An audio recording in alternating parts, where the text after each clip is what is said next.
नमस्कार प्यारे विद्यार्थियों।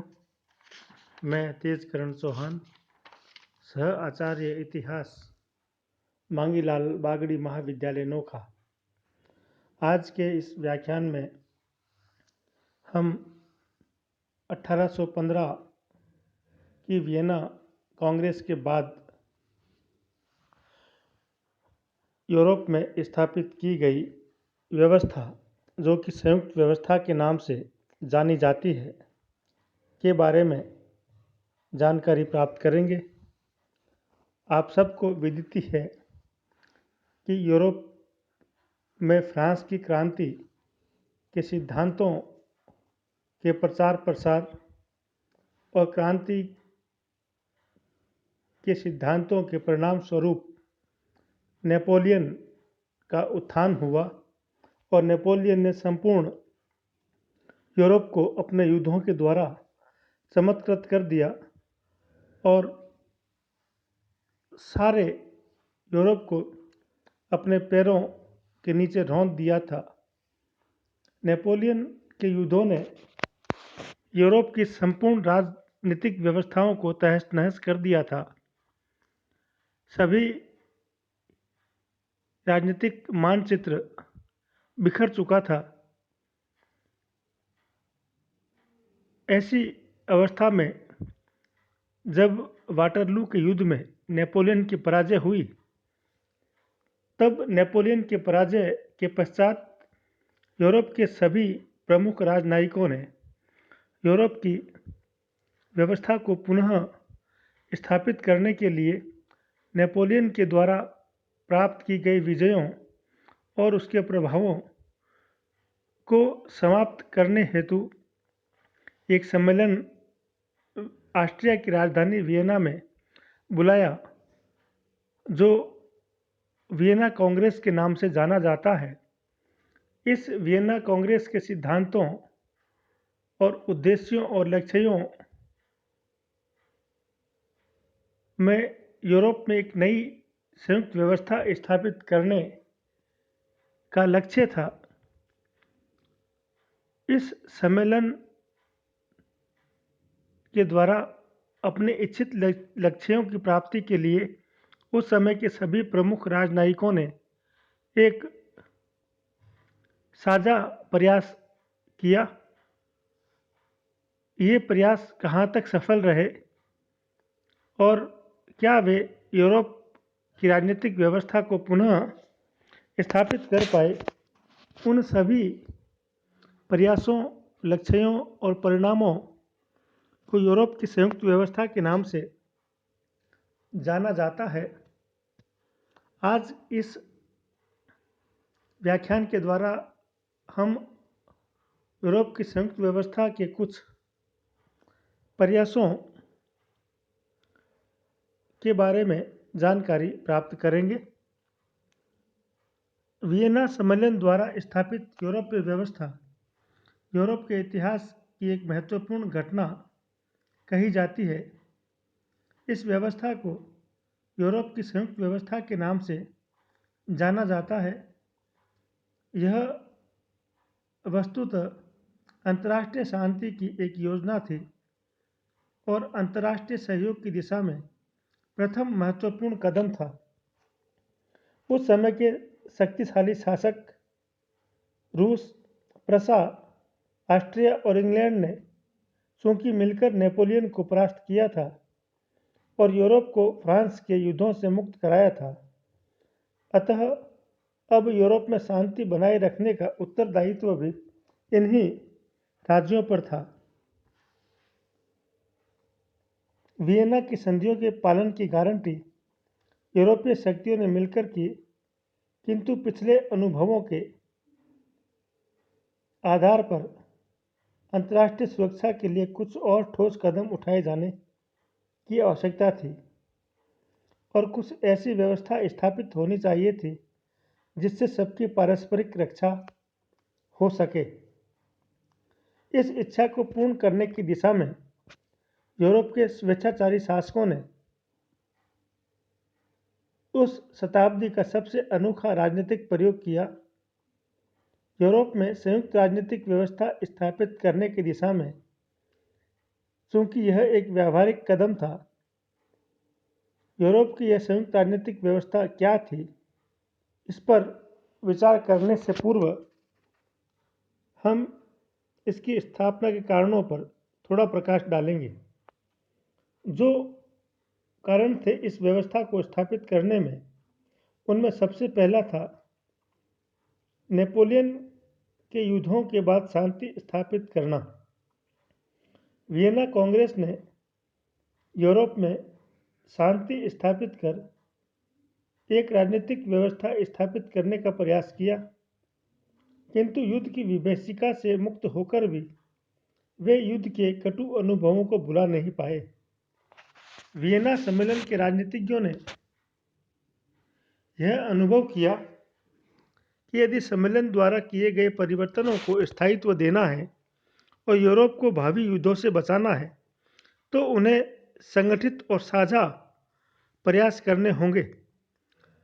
तत्कालीन राजनीतिज्ञों को यह भय था कि फ्रांस की क्रांति द्वारा उत्पन्न नवीन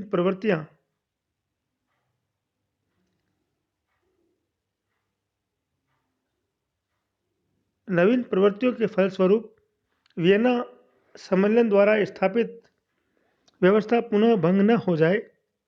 अतः सभी शासक स्थायी शांति की इच्छा रखते थे।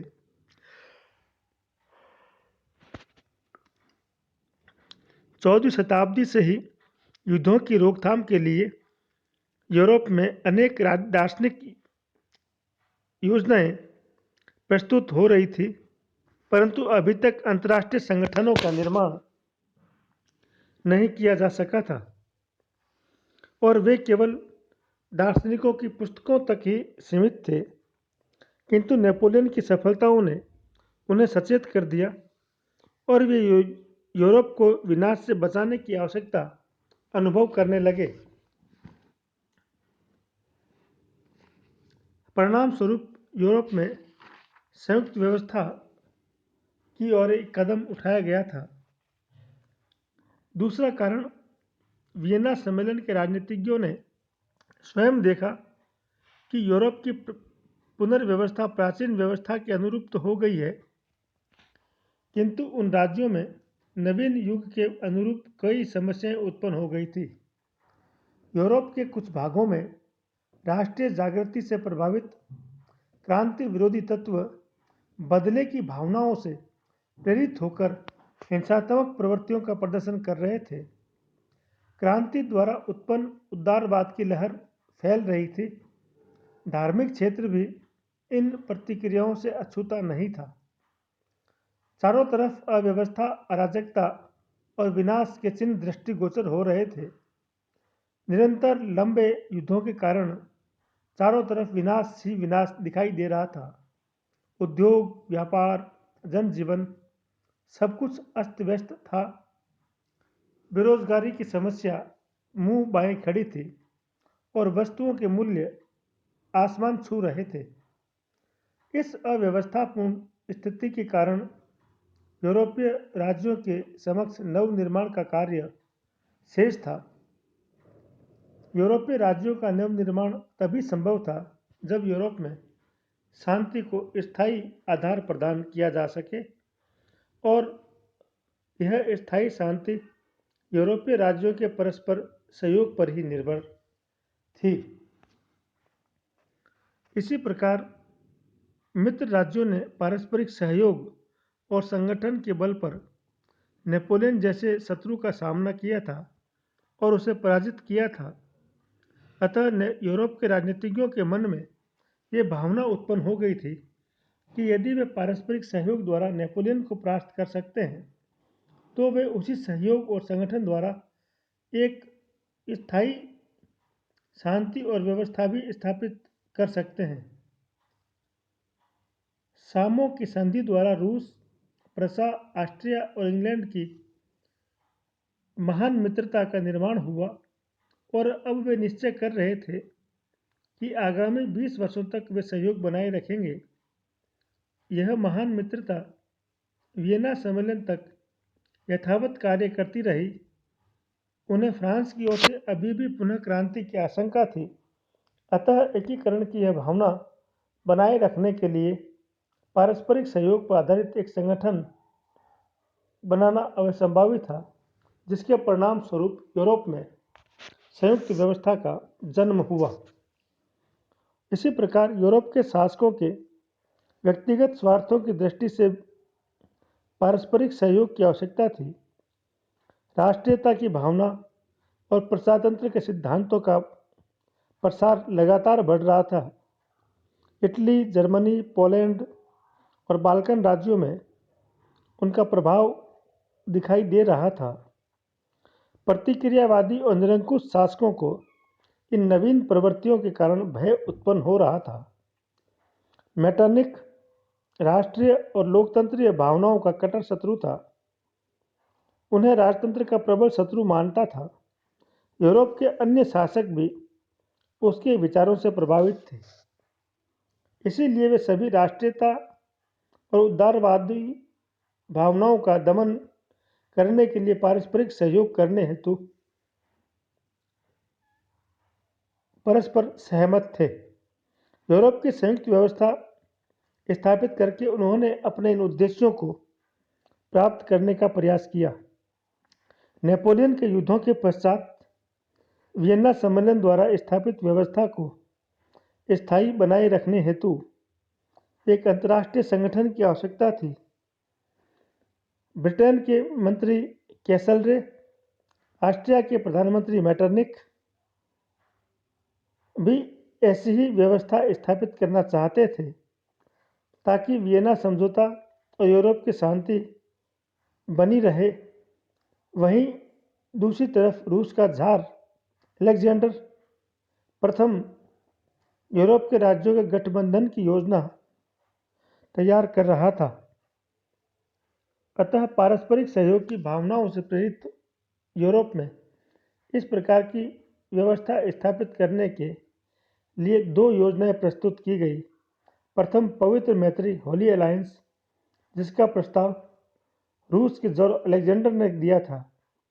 दूसरी चतुर्राष्ट्र मैत्री, जिसका प्रस्ताव ऑस्ट्रिया के चांसलर मेटरनिख ने किया था तथा ब्रिटेन के विदेश मंत्री कैसलरे ने उसका समर्थन किया था। इन्हीं दोनों योजनाओं के आधार पर यूरोप की संयुक्त व्यवस्था का निर्माण हुआ।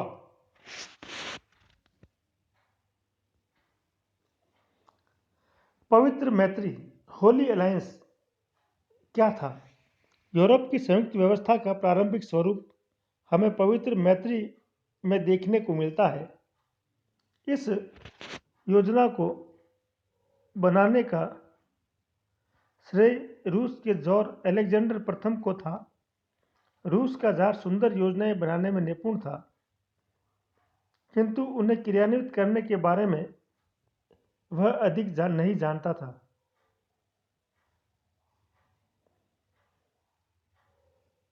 उसके संबंध में ये कहा जाता है कि वह काल्पनिक जगत में विचरण करने वाला व्यक्ति था।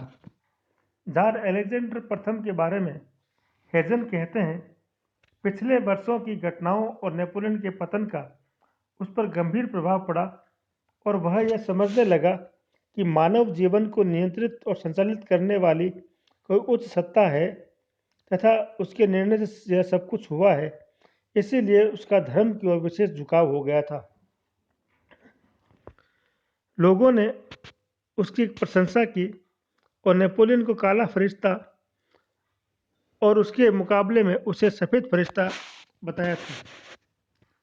26 सितंबर 1815 को रूस के अलेक्जेंडर प्रथम ने पेरिस के निकट वर्ट्स के मैदान में मित्र राष्ट्रों के सैनिकों की एक परेड के अवसर पर रूस, ऑस्ट्रिया और प्रसा के पवित्र मैत्री की घोषणा की, जिसमें कहा गया, हम भविष्य में अपनी स्वराष्ट्र और परराष्ट्र नीति में ईसाई धर्म के उपदेशों का अनुसरण करेंगे, एक दूसरे को भाई समझेंगे और एक दूसरे को हर स्थान पर सहायता देंगे।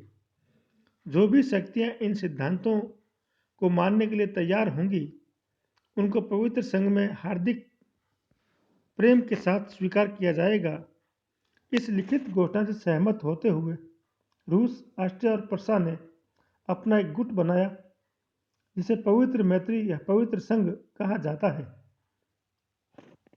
यह पवित्र इसीलिए था क्योंकि इसमें ईसाई धर्म के सिद्धांतों को राजनीतिक व्यवस्था का आधार माना गया था। पवित्र मैत्री की यह योजना कोई नई नहीं थी। यूरोप में संयुक्त रूप से शांति स्थापित करने हेतु इससे पहले भी ऐसे प्रयास हो चुके थे। पहला प्रसा के सम्राट हेनरी चतुर्थ द्वारा निर्मित महान योजना और दूसरी फ्रांस के विद्वान एबो दो सेंटेपियर द्वारा बनाई गई संघ योजना थी। दोनों ही योजनाएं क्रियान्वित नहीं हो पाई। 1804 में जॉर्ज अलेक्जेंडर ने इंग्लैंड के प्रधानमंत्री पिट के समक्ष इन योजनाओं के आधार पर संयुक्त व्यवस्था की योजना रखी, किंतु नेपोलियन के पतन के बाद इस योजना को उसने पवित्र मैत्री का जामा पहनाया और उसे धर्म का रूप दे दिया था। पवित्र मैत्री की कुछ विशेषताएं इस प्रकार थी। इसकी प्रस्तावना में कहा गया कि पिछले 20 वर्ष की घटनाओं के आधार पर रूस, प्रसा और ऑस्ट्रिया के शासक इस निर्णय पर पहुंचे हैं कि यूरोप में शांति स्थापना के लिए ईसाई धर्म के सिद्धांतों के आधार पर पवित्र मैत्री की स्थापना हो। पहला, यूरोप के सभी राजाओं के आपसी संबंध ईसाई धर्म के सिद्धांत न केवल तात्कालिक निर्णयों को प्रभावित करेंगे वरन भविष्य में नीति निर्धारण करने में उनका मार्गदर्शन करेंगे। सभी यूरोपियन राजा परस्पर एक विशाल परिवार के सदस्यों की भांति व्यवहार करेंगे और इसी उद्देश्य से वे एक दूसरे की परस्पर सहायता करेंगे। दूसरा, यूरोप के सभी राजा भ्रातृत्व के अटूट बंधन में बंधे रहेंगे और अपनी प्रजा और सेना से पितृव्रत व्यवहार करेंगे। सभी एक ही ईसाई राष्ट्र के सदस्य के समान आचरण करते हुए धर्म, न्याय और शांति की रक्षा करेंगे। तीसरा, जनता ईसाई धर्म के पवित्र कर्तव्यों का आचरण करे और यह स्वीकार करे कि वास्तव में विश्व में परमेश्वर के अतिरिक्त और कोई सम्राट होने योग्य नहीं है। संपूर्ण शक्ति का वही स्वामी है जिसके आदेश सर्वोपरि है। इस प्रकार पोप और टर्की के सुल्तान को छोड़कर यूरोप के लगभग सभी शासकों ने इस पवित्र मैत्री के अभिलेख पर हस्ताक्षर किए। इंग्लैंड के प्रिंस रिजेंट ने इस सिद्धांतों की प्रशंसा की, परंतु उन पर हस्ताक्षर करने में अपनी असमर्थता प्रकट की, क्योंकि ब्रिटिश संविधान के अनुसार जब तक इस लेख पर किसी उत्तरदायी मंत्री के हस्ताक्षर नहीं हो जाते तब तक उसके हस्ताक्षर अर्थहीन होंगे। प्रसा और ऑस्ट्रिया के शासकों ने रूस के जार को प्रसन्न करने के लिए उस पर हस्ताक्षर कर दिए, किंतु उसका अनुमोदन और इस पर हस्ताक्षर करने के बाद भी रूस के शासक को छोड़कर अन्य किसी ने भी इसके सिद्धांतों का पालन करने का प्रयत्न नहीं किया। फलस्वरूप यह पवित्र मैत्री आरंभ से ही प्रभावहीन रही। फिर भी जब तक अलेक्जेंडर जीवित रहा तब तक यह पवित्र मैत्री नाम मात्र के लिए चलती रही। 1825 में उसकी मृत्यु के साथ ही इस पवित्र मैत्री का संघ भी समाप्त हो गया। वस्तुतः पवित्र मैत्री की योजना सैद्धांतिक रूप से बड़ी उदार थी, किंतु व्यावहारिक रूप से पवित्र संघ के सदस्यों की गृह और विदेश नीतियों पर इसका कोई खास प्रभाव नहीं दिखाई पड़ता। पवित्र मैत्री के सदस्यों ने प्रजातंत्र आंदोलन को दबाया और पवित्र मैत्री की घोषणा के अनुसार उन्होंने कोई कार्य नहीं किया। यह घोषणा केवल आदर्श बनी रही। ब्रिटेन के विदेश मंत्री कैसल रे का मानना था इसमें व्यर्थ की बकवास के अतिरिक्त सारभूत कुछ भी नहीं था। मैटरनिक इसे केवल शब्द बाहुल्य और बड़ी दिखने वाली निरर्थक योजना मानता था। ऑस्ट्रियन सम्राट ने तो रूस के जार से स्पष्ट कह दिया था वह इससे कुछ नहीं समझ पाया। यदि यह योजना राजनीति से संबंधित है तो वह इसके बारे में अपने चांसलर से पूछेगा और इसका कोई धार्मिक अभिप्राय है तो वह पादरी से राय लेगा। इस प्रकार पवित्र मैत्री अपने उद्देश्यों को प्राप्त नहीं कर पाई, केवल यह कुछ समय तक उनमें एक भ्रातृत्व भाव की भावना को जगाने का ही केवल आधार बनी।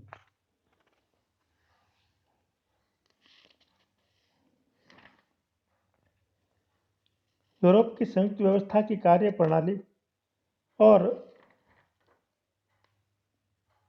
इसके परिणाम और इसके सफलता के बारे में हम अगले अध्याय में चर्चा करें, अगले व्याख्यान में चर्चा करेंगे। क्यों यह व्यवस्था अपने मूर्त स्वरूप में प्राप्त नहीं हो सकी, इसकी असफलता के कारणों के बारे में भी हम अगले व्याख्यान में चर्चा करेंगे। धन्यवाद। जय हिंद, जय भारत।